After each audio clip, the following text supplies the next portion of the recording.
Rajkot marketing yard અત્યારે જર્સીની સામાન્ય આવક થઈ રહી છે. યાર્ડમાં આજે લસણ, ડુંગળી અને બટેટાની વધુ આવક થઈ છે, જેથી જ્યાં જુઓ ત્યાં બટેટા અને લસણ, ડુંગળી જોવા મળી રહી છે. યાર્ડમાં ખેડૂતોને પૂરતા ભાવ મળતા હોવાથી ખેડૂતો દૂર દૂરથી પણ રાજકોટ માર્કેટિંગ યાર્ડ પોતાનો પાક વેચવા માટે આવે છે. ત્યારે આવો જાણીએ રાજકોટ માર્કેટિંગ યાર્ડમાં કયા પાકની કેટલી આવક થઈ હતી.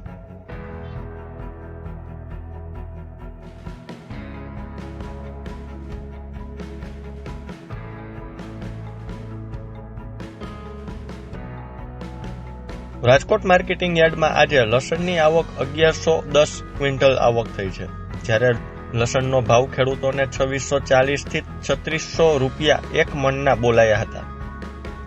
ડુંગળીના પાકની વાત કરવામાં આવે તો યાર્ડમાં ડુંગળીના ભાવે ખેડૂતોને નિરાશ કર્યા છે. આજે યાર્ડમાં ડુંગળીની આવક 1600 ક્વિન્ટલ થઈ છે. ડુંગળીના ભાવની વાત કરવામાં આવે તો ડુંગળીના ભાવ ખેડૂતોને 150 થી 380 રૂપિયા મળ્યા હતા.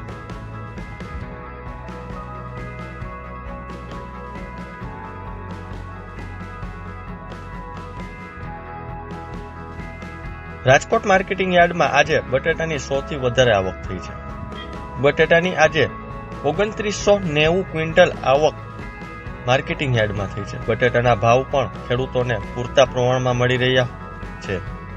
બટેટાના ભાવ આજે 150 થી 380 મણના બોલાયા હતા.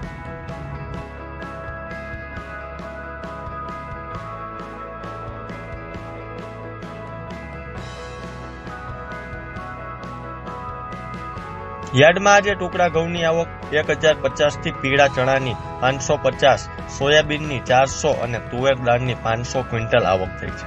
યાર્ડમાં આજે 30 થી વધુ જર્સીની પાકની આવક થઈ છે, જ્યારે શાકભાજીની પણ 30 થી વધુ પાકની આવક થઈ છે.